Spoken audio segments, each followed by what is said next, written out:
सम्मानित साथियों, नमो बुद्धाय, जय भीम। हमेशा की भांति एक बार पुनः हम लेकर उपस्थित हो चुके हैं आज का क्रांतिकारी अंबेडकर संदेश।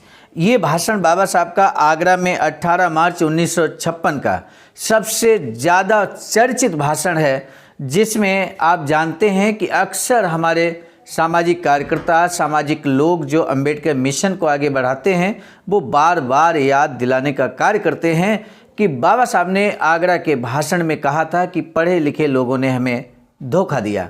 सामान्य साथियों, इतना ही नहीं, बाबा साहब इसी भाषण में कहते हैं कि हम बड़े संघर्ष की बदौलत ये मूवमेंट, ये आंदोलन यहाँ तक लाए हैं। इस आंदोलन को पीछे मत जाने देना। यदि आप आगे न ले जा सकें तो कोई बात नहीं है, यहीं पर रोके रखना, इसे पीछे मत जाने देना। ये बात बाबा साहब उस स्पीच में कहते हैं। लेकिन हम आज जो बाबा साहब का ये 18 मार्च 1956 का स्पीच आपके समक्ष रख रहे हैं, बाबा साहब डॉक्टर अंबेडकर संपूर्ण वाङ्मय खंड 40 में पेज नंबर 404 पर प्रकाशित है। और ये स्पीच जहाँ तक मुझे लगता है ये सारांश के तौर पर यहाँ पर प्रकाशित है। उसी स्पीच का सारांश के तौर पर भाषण यहाँ प्रकाशित है। और कंप्लीट भाषण तो काफ़ी लंबा भाषण माना जाता है बाबा साहब का, जो बाबा साहब ने 18 मार्च 1956 को आगरा में दिया था। तो ऐसे में सम्मानित साथियों, अगर आप जानना चाहते हैं कि 18 मार्च 1956 को आगरा में दिया गया बाबा साहब का भाषण का सारांश क्या है, और बाबा साहब डॉक्टर अंबेडकर संपूर्ण वाङ्मय खंड 40 का कंप्लीट हिस्सा हम आपके समक्ष प्रस्तुत करने जा रहे हैं, तो अब बिना विलंब के हम ये ऐतिहासिक भाषण बाबा साहब का आपके समक्ष रखेंगे।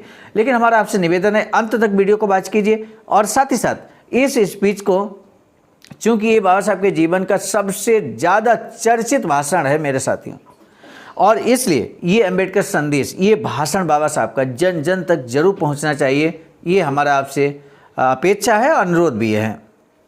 अब बिना विलंब के हम शुरू करेंगे आज का अंबेडकर संदेश, जो कि प्रसारित किया जा रहा है स्थान Buddha Bodhisattva Ambedkar international centre BBAIC, Sarnath, Varanasi, राज्य उत्तर प्रदेश, देश भारत के सौजन्य से। विषय है रोटी से अधिक महत्व स्वाभिमान का है। विषय पर आप केंद्रित कीजिए अपने आप को। बाबा साहब क्या कहना चाहते हैं कि एक बार आप भूखे आपको रहना पड़े, रह लीजिए, लेकिन सम्मान के साथ, स्वाभिमान के साथ समझौता मत कीजिए। यानी कि स्वाभिमान की ज़िंदगी जीने की बात बाबा साहब हमेशा कहते आए हैं। तो आज एक बार पुनः बाबा साहब कहते हैं कि रोटी से अधिक महत्व किसका है? स्वाभिमान का है। पहले ही हमने आपको बता दिया कि पेज नंबर 404 से 406 तक प्रकाशित है। 18 मार्च 1956 के दिन आगरा में डॉक्टर बाबा साहब अम्बेडकर का भाषण आयोजित किया गया था। सभा में अध्यक्ष पर थे Uttar Pradesh schedule caste federation के अध्यक्ष आयुष्मान तिलक चंद्र कुरील। मंच पर आयुष्मान श्री कृष्ण दत्त पालीवाल और उत्तर प्रदेश के कई मशहूर सामाजिक कार्यकर्ता और नेता उपस्थित थे।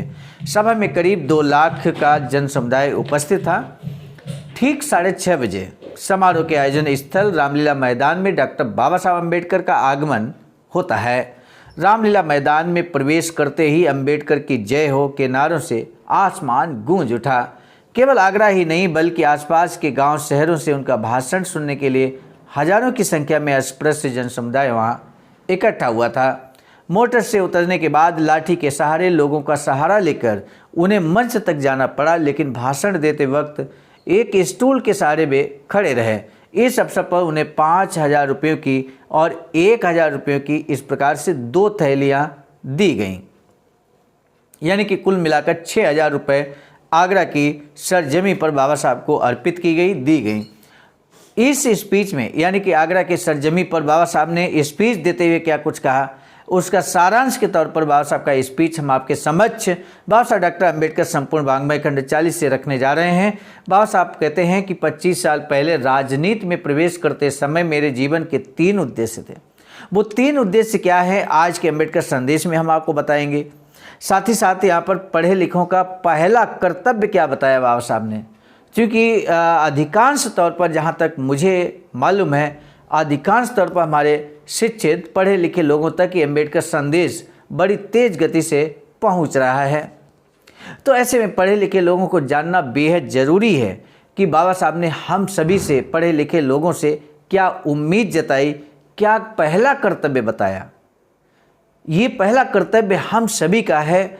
और सामान्य साथी जिन्हें इस बात का एहसास नहीं है, पढ़े लिखे लोगों को नौकरी लग गया, नौकरी पेशे में आ गए, राजनीति में आ गए, बाबा साहब के संघर्ष की बदौलत आज सफलता की सीढ़ियाँ चढ़ रहे हैं, लेकिन उन्हें नहीं मालूम इस बात को कि बाबा साहब ने उनका क्या दायित्व बताया है, क्या कर्तव्य सौंपा है। तो आज का अम्बेडकर संदेश उन्हें भी सुनाइए जो ये महसूस नहीं कर रहे हैं। उन्हें सुनाएंगे कब? जब आप इस अम्बेडकर संदेश को उन तक पहुंचाने की कोशिश करेंगे, शेयर करेंगे, तभी वो सुनेंगे। इससे पहले कि हम आगे बढ़े, हमारा आपसे निवेदन है कि हमारे इस चैनल आवाज़ का ऑफिशियल को अगर आपने अभी तक सब्सक्राइब नहीं किया है तो आज ही अभी ही बेल आइकन के साथ इस चैनल को सब्सक्राइब जरूर कर लें, क्योंकि सुबह 5 बजे हर दिन अम्बेडकर संदेश के साथ हम आपसे मुखातिब होते हैं। पहला उद्देश्य बाबा साहब कहते हैं, 25 साल पहले जब राजनीति में बाबा साहब ने कदम रखा तो उन्होंने पहला उद्देश्य बताया कि अस्पृश्यों के घर में, हर घर में गंगा, ज्ञान की गंगा बहे, ज्ञान की गंगा का प्रवाह हो। इस उद्देश्य में मुझे काफ़ी हद तक सफलता मिली है। कहा जा सकता है कि शिक्षा के क्षेत्र में आज अस्पृश्य लोग भले ना हों, मुझे आत्मविश्वास है कि कुछ ही दिनों में वे अच्छी प्रगति हासिल कर सकते हैं।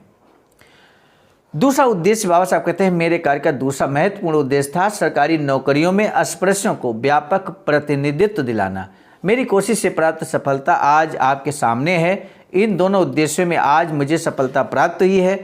तीसरा उद्देश्य बाबा साहब कहते हैं, लेकिन दूर दराज के गांव में रहने वाले मेरे अनगिनत दलित बंधुओं की स्थिति में सुधार लाने के लिए मेरे तीसरे उद्देश्य में मुझे अभी बहुत कम सफलता मिल पाई है। इसीलिए मेरी बची हुई जिंदगी और मेरा पूरा सामर्थ्य मैंने इन अस्पृश्य भाइयों के सर्वांगीण सुधार के लिए, विकास के लिए व्यतीत करने का निश्चय किया है। जब तक वे खेती छोड़कर शहरों में रहने नहीं जाते तब तक उनके जीवन की स्थितियों में सुधार नहीं आने वाला। हमारे गांव में रहने वाले इन अस्पृश्यों का अपने पुरखों के गांव में रहने का मोह अभी खत्म नहीं हुआ है। उन्हें लगता है कि यही अपनी रोजी रोटी है, लेकिन रोटी से अधिक महत्व सम्मान का होता है। ये बात बाबा साहब याद दिलाते हैं। एग्जाम्पल देते हैं कि जिन गांव में उनके साथ कुत्तों जैसा व्यवहार किया जाता है, पग पग पर उन्हें अपमानित किया जाता है, जहां उन्हें अपमानित होकर स्वाभिमान शून्य जीवन व्यतीत करना पड़ता है, ऐसे गांव किस काम के? गांव के अस्पृश्य अपने गांव से निकलकर वहां चले जाएं जहां पड़ती ज़मीन हो, उस पर कब्जा कर अपनी मालकियत कायम करें। ये बात बाबा साहब कहते हैं गांव के लोग, किसान लोग इस बात को समझें, जिन्हें लगता है कि ये तो हमारे बाप दादा की ज़मीन है, वहाँ मान सम्मान स्वाभिमान नहीं है आपका, लेकिन बावजूद इसके आप इसलिए चिपके हुए हैं वहाँ पर क्योंकि वो बाप दादा की ज़मीन है, घर मकान है। कई लोग जिनके पास घर मकान है लेकिन ज़मीन नहीं है, खेत नहीं है, बावजूद इसके वो वहीं पर चिपके हुए हैं, कारण उन्हें बड़ा मोह है अपने उस घर से।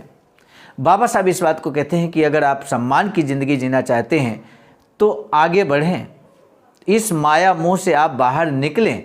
ज़रूरी नहीं कि जहाँ पर आपके साथ कुत्तों जैसा व्यवहार किया जाता है, अपमान का व्यवहार होता है, ज़रूरी नहीं वहाँ रहना है।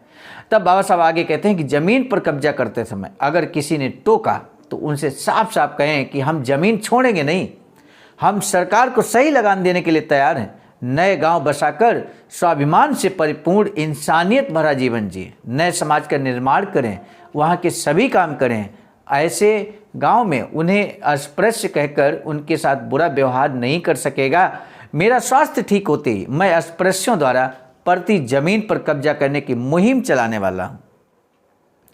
इसी भाषण में बाबा साहब ये भी कहते हैं कि वो प्रति जमीन दिलाने के लिए ज़रूरत पड़ी तो वो सबसे आगे खड़े होंगे और आगे आगे चलेंगे, पीछे पीछे जो हमारे अस्पृश्य बंधु हैं, किसान बंधु हैं, वो चलेंगे और ज़मीन पर कब्जा करेंगे। यहाँ तक बात बाबा साहब कहते हैं अपने गरीब और अज्ञानी बंधुओं की सेवा करना पढ़े लिखों का पहला कर्तव्य होता है। अपने गरीब और अज्ञानी बंधुओं की सेवा करना पढ़े लिखों का पहला कर्तव्य होता है। इस बात को समझिए। बाबा साहब कहते हैं बड़े ओहदों पर जाने के बाद अक्सर पढ़े लिखे अशिक्षित बंधुओं को भूल जाते हैं। ध्यान दीजिए हमारे सभी सम्मानित साथियों जो पढ़े लिखे हैं, नौकरी पेशा में है, शिक्षा में है, बाबा साहब इस बात को याद दिलाते हैं कि आपका पहला कर्तव्य क्या है। पहला कर्तव्य आपका है कि जिस समाज से आप निकल कर आए हैं, जिस गरीब अज्ञानी समाज से आप निकल कर आए हैं, उनकी सेवा करना, उनके अंदर जन जागरण पैदा करना, उनको अच्छा मार्ग दिखाना आपका पहला कर्तव्य होता है। लेकिन होता ऐसा नहीं है। बड़े ओहदों पर जाने के बाद अक्सर पढ़े लिखे लोग अशिक्षित बंदों को भूल जाते हैं। अपने समाज के बारे में अपनत्व का भाव न होने के कारण ऐसा होता है। उनके मन में अपने बंधुओं के प्रति तिलमिलाहट नहीं होती, यही इसकी वजह है। यानी कि पढ़े लिखे लोगों को चाहिए कि उनकी तिलमिलाहट इस बात में होनी चाहिए कि हमारा जो समाज है वो आगे बढ़े, और आगे नहीं बढ़ पा रहा है तो उसके क्या कारण हैं, उसको सही मार्ग दिखाने का कार्य करना चाहिए। धर्म भावना का अभाव भी एक और कारण है। वे अगर अपने अनगिनत बांधवों की ओर ध्यान नहीं देंगे तो समाज का ह्रास होगा। अन्य किसी भी धर्म से बौद्ध धर्म श्रेष्ठ है, इस बात को बाबा साहब कहते हैं। मेरी इच्छा है कि आप सभी मेरे साथ इस वर्ष बौद्ध धर्म को स्वीकार करें। ये स्पीच 18 मार्च 1956 का है। 14 अक्टूबर 1956 को बाबा साहब ने भारी संख्या में बौद्ध धर्म की दीक्षा ग्रहण कर ली। 10 लाख लोगों के साथ बौद्ध धर्म की दीक्षा ग्रहण की। इसी दिशा में बाबा साहब यहाँ पर आगरा में संबोधित करते हुए कहते हैं कि हमारी ये इच्छा है कि आप सभी लोग हमारे साथ बौद्ध धर्म स्वीकार करें। इस बारे में मैं आप पर जबरदस्ती नहीं करूँगा, ये आपकी मर्जी का सवाल है। क्योंकि बाबा साहब बार बार इस बात को याद दिलाते हैं कि भगवान बुद्ध कहते हैं कि आप इसलिए न स्वीकार करें कि हम इस बात को कह रहे हैं, बल्कि आपका बुद्धि और विवेक जो बात कहता है, तार्किक ढंग से विचार करने के बाद आपको लगे कि वास्तव में बौद्ध धर्म ही हमारे लिए सर्वश्रेष्ठ धर्म है, तो आप इसे स्वीकार करें। बाबा साहब कहते हैं लेकिन मेरे बौद्ध धर्म स्वीकार करने के बाद मैं अस्पृश्य नहीं रहूंगा। क्यों नहीं रहेंगे? क्योंकि बाबा साहब कहते हैं आप सब जब बौद्ध बनेंगे तो आपके पास आरक्षित जगहों का अधिकार नहीं रहेगा। साथ ही हमें यह भी ध्यान में रखना होगा कि विधानसभा और लोकसभा में आरक्षित जगहों की मियाद संविधान के अनुसार केवल 10 सालों के लिए। विधानसभा और लोकसभा का नाम जिक्र किया, यानी कि जो राजनीतिक आरक्षण है उसकी बात बाबा साहब ने कही है कि वो सिर्फ 10 सालों के लिए है। जो सामाजिक समाज में मिल रहा नौकरियों में प्रतिनिधित्व, नौकरियों में आरक्षण, उसकी बात यहाँ पर नहीं की है। वो जब तक कि जातिवाद इस देश के अंदर रहेगा, छुआछूत रहेगा और जात पर आधारित शोषण अत्याचार होता रहेगा, तब तक बाद बाकी जो आरक्षण, चाहे वो शैक्षिक हो, चाहे जो नौकरियों में हमें आरक्षण मिल रहा है सरकारी नौकरियों में, उसकी बात हो, वो तब तक रहेगा मेरे साथियों। यहाँ पर बाबा साहब ने सिर्फ विधानसभा और लोकसभा की बात की, यानी कि राजनीतिक आरक्षण की व्यवस्था 10 सालों के लिए की गई थी। इस बारे में बाबा साहब कहते जिंदगी भर आरक्षित जगह थोड़ी ही रहने वाली हैं। आखिर हमें अपने सामर्थ्य के सहारे आगे बढ़ना है, आखिर हमें अपने ही पैरों पर खड़े रहना होगा। आरक्षित जगहों के सहारे हम प्रगति हासिल नहीं कर सकते। बौद्ध बनने के बाद मैं आपका नेतृत्व नहीं कर पाऊंगा और मैं फेडरेशन में भी नहीं रह पाऊंगा। इसीलिए मेरी इच्छा है कि दलित वर्गीयों में से ही किसी ऐसे व्यक्ति को आगे आकर मेरी जगह और नेतृत्व की कमान संभालें, वरना एक खंभे के सहारे टिके तंबू की तरह अपना संगठन बिखर जाएगा। एग्जाम्पल देकर बाबा साहब कहते हैं बौद्ध बनने के बाद लेकिन मैं राजनीति से अलग नहीं होऊंगा। केवल शेड्यूल कास्ट फेडरेशन के टिकट पर उम्मीद बनकर मैं चुनाव नहीं लड़ूंगा, मैं अपने बलबूते चुनाव लड़ूंगा। क्योंकि बाबा साहब का कहना है कि जब मैं बौद्ध धर्म की दीक्षा ले लूँगा तो अस्पृश्य नहीं रहूँगा, क्योंकि बौद्ध धर्म में अस्पृश्य या जातिवाद, ये छुआछूत कुछ भी नहीं है। वहाँ समानता का व्यवहार किया जाता है। और इसलिए जब बौद्ध धर्म की दीक्षा ले लेंगे तो बाबा साहब अस्पृश्य नहीं रहेंगे। अस्पृश्य नहीं रहेंगे तो अस्पृश्य जो शेड्यूल कास्ट फेडरेशन है, अस्पृश्य के नाम उसमें शामिल है, शेड्यूल कास्ट शामिल है, तो जब बाबा साहब वो उसका हिस्सा नहीं रहेंगे तो उसके तहत चुनाव नहीं लड़ेंगे। बाबा साहब कहते हैं मैं अपने बलबूते चुनाव लड़ूंगा, भले फिर मेरी विजय हो या मुझे हार का सामना करना पड़े, मुझे उसकी फिक्र नहीं है। मैं आप लोगों को हक और अधिकार दिलवाने के लिए जीवन के अंतिम सांस तक लड़ूंगा। ये बड़ा संकल्प बाबा साहब ने व्यक्त किया आगरा की सरजमी पर। बाबा साहब आगे कहते हैं भाषण समाप्ति को ले जाते हुए कहते हैं अर्थ मंत्री के पास तो नोन तिल बेचने तक की अक्ल नहीं है, जो मिट्टी से जुड़ा काम तक करने की योग्यता नहीं रखते, वे आज MP MLA बनकर महीने की 400 रुपये की तनख्वाह और 21 रुपयों का भत्ता ले रहे हैं। सामान्य साथियों, आज का अंबेडकर संदेश का जो महत्वपूर्ण प्रश्न है, बोधिसत्व बाबा साहब डॉक्टर भीमराव अंबेडकर ने पढ़े लिखे लोगों का प्रथम कर्तव्य क्या बताया है, ये प्रश्न है आज आपके लिए। बाबा साहब की एक अधूरी इच्छा है वैचारिकी सेंटर बनाने की। सारनाथ वाराणसी राज्य उत्तर प्रदेश में बाबा साहब की अधूरी इच्छा के अनुरूप एक वैचारिकी सेंटर कुछ इस तरह का निर्माणाधीन है। नक्शा पास कराए जाने की कार्रवाई इस समय जारी है जब हम वीडियो को रिकॉर्ड कर रहे हैं, आज 13 सितंबर 2024 को। सामान्य साथियों, जल्द ही ये वैचारिकी सेंटर बनकर तैयार हो, इसलिए आपका भी सहयोग अपेक्षित एवं प्रार्थनीय है। आप भी दिए गए अकाउंट नंबर पर अपना सहयोग कर सकते हैं, योगदान कर सकते हैं। आज का अंबेडकर संदेश हम लेकर उपस्थित हुए थे मिशन नायक बुद्धमित्र मुसाफिर राष्ट्रीय अध्यक्ष आवाज का नई दिल्ली की प्रेरणा में, और साथ ही साथ संकलन कर्ता क्रम में परम आदरणीय विजय कुमार बौद्ध जी, प्रांतीय कोषाध्यक्ष आवाज का बिहार। प्रस्तुत कर्ता क्रम में मैं स्वयं सर्वजीत आर्य, राष्ट्रीय मीडिया प्रभारी IT सेल आवाज का नई दिल्ली। मिलेंगे नए डॉक्टर अंबेडकर संदेश में, तब तक दीजिए इजाजत। आप सभी को सादर नमो बुद्धाय, जय भीम।